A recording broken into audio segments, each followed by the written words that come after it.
이게 그러니까 보통 일반적으로 우리가 계약서를 작성한 사람이 정상적인 사람이라고 하면 손해가 발생할 수가 없는 거죠. 사실은. 그래서 제가 말씀드린 아까 5가지만 기억하시면 됩니다. 자, 그러면 임대차 계약을 계약 당사자 쌍방이 직접 작성했을 경우 이 공인중개사가 끼지 않고 중개수수료를 아끼려고 계약 당사자끼리 계약을 했을 때 손해가 많이 생기죠. 이럴 때에는 이 계약 당사자 같은 경우는 서로 어떻게 임대인, 집주인, 임대인이 좀 부도덕한 사람이라고 생각하면 무조건 떼일 수밖에 없죠. 먹튀라고 하죠. 먹고 튀려고 하려고는 그 사람들이 구속되고 이런 거 겁을 냅니까? 가서 몇 달, 몇 년 살고 하더라도 몇십억, 몇백억 그냥 챙기면 되는 아무런 책임이 없습니다. 여러분 믿을 수 있는 사람은 김동희밖에 없습니다. 김동희를 믿고 따라오시면 됩니다. 자, 임차주 이렇게 쌍방 계약했을 때 임차주택이 경매로 매각돼 보증금을 떼이면 중개업자 없이 계약한 임차인은 100% 손해보게 된다. 즉 임대인에게 청구가 가능한데 임대인에게 100% 책임을 청구할 수 있죠. 그러나 경매된 주택의 전소유자 즉 임대인은 대부분이 채무상환 능력이 없어서 전세보증금을 손해볼 수밖에 없다. 그래서 어떻게 여러분이 할 수 있는 방법이 딱 하나밖에 없잖아요. 밤길 조심해라. 그리고 밤에 혼자 걸어가면 꼴밤이라도 때리죠. 꼴밤 한 대 때리는 사람은 근데 그 사람도 보여야 꼴밤 때리죠. 그래서 절대 계약서를 쓸 때는 중개수로 좀 아낀다고 해가지고 당사자끼리 계약하는 거는 금물입니다. 몇천만 원에서 몇억 되는 걸 갖다가 그 중개수로 해봐야 그거 한 200~300만 원 밖에 안 나오거든요. 그거 아끼려고 하다가 이제 큰 손해가 생길 수 있죠. 자, 그러나 예를 들어서 공인중개사하고 계약을 했다면 지금과 같은 사례가 발생하는 거죠. 손해를 좀 줄일 수가 있습니다. 자, 어떤 사례냐? 일단 공인중개사 계약서를 작성하면 일단은 부실하게 계약서를 작성하지 않는 데는 절반의 성공은 가져오게 되는 거죠. 그래서 중개수를 아끼려고 직접 당사자끼리 계약하는 경우는 조심해야 합니다. 자, 부동산 중개업소에서 계약서를 작성하면 부동산 중개업회에 이 공제보험에 100% 보장해 준다고 하는데 그것이 사실일까요? 한번 생각을 해보시죠. 임차주 보증금은 상당한 금액이고 중개업소가 과실이 없거나 있더라도 적다면 어떻게 될 것인가? 그리고 그 과실을 알았다면 어떻게 증명할 것이냐? 과실 입증 책임은 임차인이 해야 되는 겁니다. 솔직히 말하자면 보상받기 쉽지 않습니다. 왜냐하면 부동산 중개업소가 기본적으로 하자 있는 물건을 소개해서 계약서를 작성하는 경우가 많지 않기 때문에 그렇죠. 설령 있다고 하더라도 책임 소재를 증명하기가 어렵고 하더라도 다음 판례와 같이 중개업자의 과실로 인한 책임은 적고 떼인 보증금은 대부분이 계약 당사자들이 책임을 질 수밖에 없는 거죠. 여러분들도 이렇게 보면 이렇게 떼인 보증금 100% 중개업소에 청구하면 될까? 청구 방법은 어떻게? 이 부분에 대해서 지금 이제 공부를 하고 있는 건데요. 이제 보시면 공인중개사법 30조에 손해배상 책임이 있습니다. 중개업자는 중개행위를 함에 있어서 고의 또는 이제 과실로 인해서 거래 당사자에게 재산상의 손해를 발생하게 될 때에는 그 손해를 배상할 책임이 있다. 중개업자는 공인중개사법 제25조에 따라 중개행위에 대한 적절한 확인, 설명 의무가 있는데 이를 다하지 못할 때에는 동법 제30조에 의해서 고의 과실 책임이 인정되어 배상, 이 책임을 근거로 인해서 우리가 손해배상 책임을 청구할 수 있고 그 손해배상 책임을 갖다가 보험을 든 것이 바로 공제보험입니다. 자, 떼인 보증금은 어떻게 보상을 청구하면 되는가? 임대인에게 100% 보상 청구가 가능하다. 기본적으로 떼인 보증금은 채무자인 임대인이 100% 책임지는 건 그건 맞습니다. 그러나 무자력자가 되니까 그게 문제가 된다는 거죠. 그러면 자, 중개업자는 임차인이 과실 책임을 제외한 부분만 보상 청구 가능한데 100% 임차인 떼인 보증금 중에서 이 과실 책임을 물어가지고 임대인이 이제 중개업자가 계약서를 작성할 때, 임대차 계약서를 작성할 때, 전월세 계약서를 작성할 때 과실이 책임에 대해서만 책임을 지는데, 그러니까 임차인이 과실 책임을 상계한 나머지 금액만 임대인이 책임을 지게 되는 거죠. 공인중개사가 책임지게 되는 거죠. 자, 임대인이 동의를 얻어 약속 공정서를 작성해라. 어쨌든 이렇기 때문에. 그러면 경매로 보증을 떼이거나 반환받지 못할 때에는 기본적으로 우리가 임대인에게 100% 책임을 질 수 있으니까 임대인에게 먼저 이제 그 임대인도 다 그 무자력자는 아니거든요. 능력자도 있죠. 그래서 그런 분들한테는 말로 하지 말고 지금부터는 첫 번째 제가 말씀드리는 것은 첫 번째 본인이 말씀드리는 거는 그런 거예요.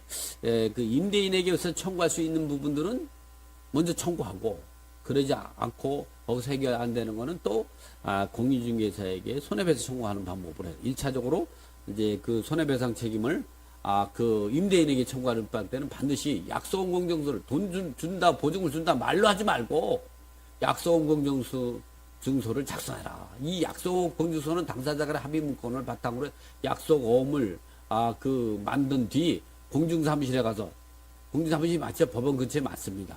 공중절차를 받으면 된다. 그래서 임대인과 임차인이 모두 신속하게 분쟁을 해결할 수 있다. 그리고 또 지급하지 않을 때에는 그 날짜가 약속한 날짜가 지나서 지급하지 않을 때는 약속어음 공정서에 집행문을 보여서 그 임대인이 재산에 대해서 이제 강제경매라든가 또는 동산인 경우는 강제집행 절차를 갖출 수가 있는 거죠. 임대인이 동의하지 않으면 지급명령제도를 활용해라. 임대인이 동의하지 않는 경우와 살고 있는 주택 등이 경매로 매각되어 보증금 전부 또는 일부를 돌려받지 못하면 임대인을 상대로 법원에 보증금 지급명령 신청하고 그 결정으로 임대인의 재산, 부동산, 동산 등에 강제 집행하면 된다. 이게 부동산에 대해서는 강제경매를 신청하면 되고 동산이나 기타 채권에 대해서는 압류 및 점유명령, 압류 및 추심명령을 하면 되죠. 에 따라 강제집행 절차를 진행해서 해소하면 된다. 지급명령 시청에 임대인이 이를 시청해서 경우가 있지만 이때도 신속하게 결정이 되니까 걱정 안 하셔도 된다. 이 말이죠. 자, 이번에는 그러니까 기본적으로 이런 식으로 임대인이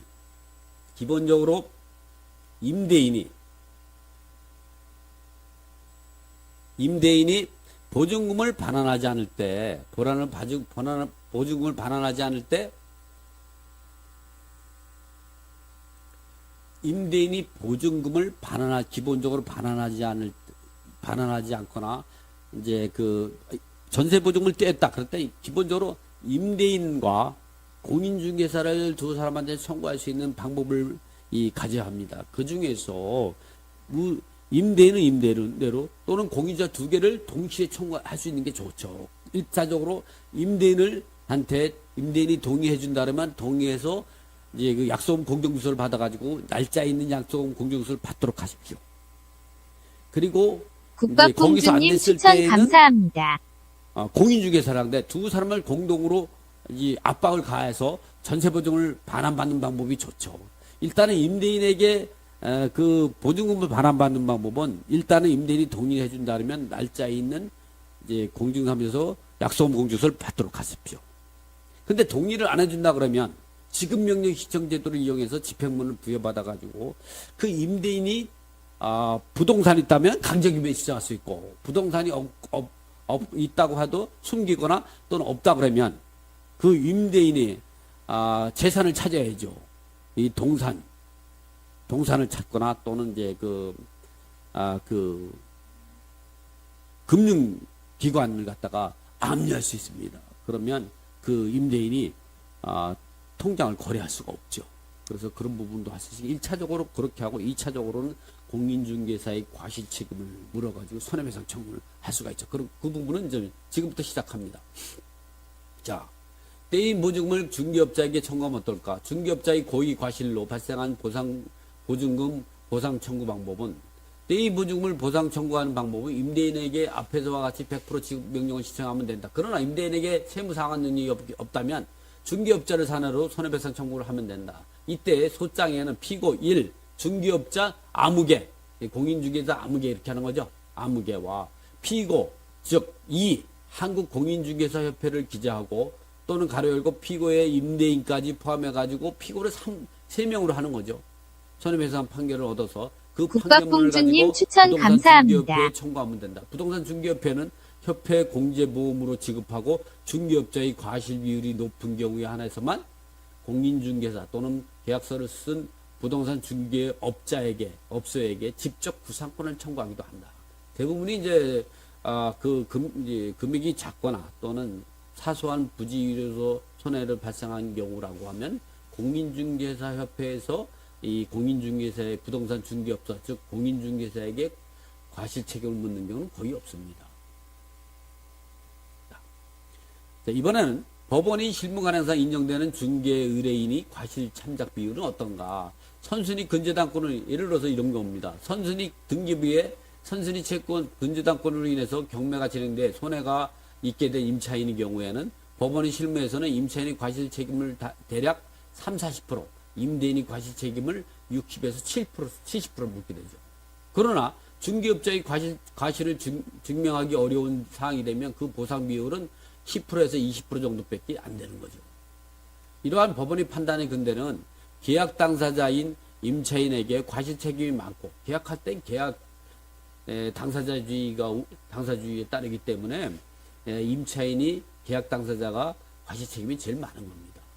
그리고 공인중개사 같은 경우도 받은 중개수료에 비해 수백 배 이상의 손해배상 책임을 부담하는 중개업자의 입장까지 고려하는 점에서 전문 자격증에는 이해는 가지만 그래도 공인중개사라는 전문 자격증을 신뢰하고 계약한 임차인 입장도 고려해 본다면 과실 책임 비율이 임차인에게 너무 많은 것이 사실이에요. 근데 법원의 판단도 이런 부분에 대해서는 좀 우리가 고려할 부분이 있습니다. 이 중개수수료의 수백 배에 거치는 손해배상 책임을 어떻게 다 물을 것이냐 이런 부분도 있지만 그러나 전문가인 공인중개사를 믿고 예약한 임차인이나 임대인의 입장도 우리가 생각해 볼 필요가 있는 거 아니겠습니까? 그래서 공인중개사에게 의뢰를 할 때 하더라도 공인중개사가 만능이 아니거든요. 손해가 생겼을 때 전세보험 떼이고 그랬을 때는 오리발을 내면 여러분 오리발 알죠? 오리발을 내면 되는 거예요. 그래서 이런 내용을 신뢰하지 말고 기본적 문제점을 스스로 해결하는 방법. 스스로 해결하는 방법은 제가 판사협에서 얘기했죠. 5가지 꼭 기억해서 하라. 자, 그래서 우리가 이제 이렇게 또 공인중개사법 시행령 제24조에도 손해배상 책임이 보장이 있습니다. 왜? 우리가 이런 걸 여러분이 나중에라도 이 방송을 듣고 다시 한 번씩 읽을 때, 이 법조항을 읽어봐 드릴 때, 이런 법조항에 찾아가 여러분이 손해배상 청구할 때 하라고 말씀드리는 겁니다. 자, 공인중개사법 시행령 제24조. 개업 공인중개사는 법 제30조 3항에 따라 다음 각부에 해당하는 금액을 보장하는 보증보험 또는 공제에 가입하거나 공탁하여야 한다. 1항. 1호.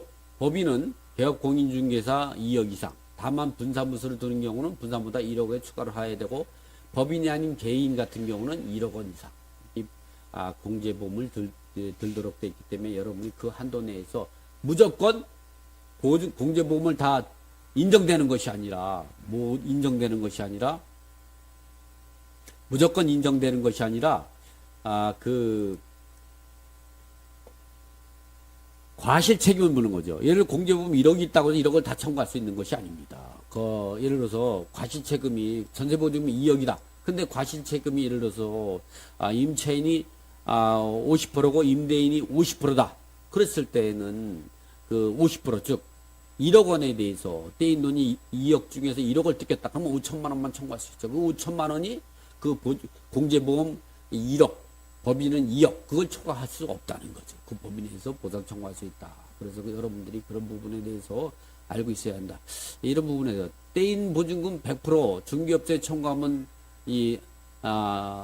보상될까? 이 부분에 대해서 과실 책임을 묻고 그에 따라서 합당한 과실 비율을 제외한 부분만큼만 손해배상 청구할 수 있고 손해배상 청구할 때에는 그 계약서를 쓴 부동산 중개업소 피신청인을 부동산 중개업소 1, 피신청 2는 한국공인중개사협회를 상대로 두 사람을 상대로 하고 손해배상 청구해야 된다. 거기다가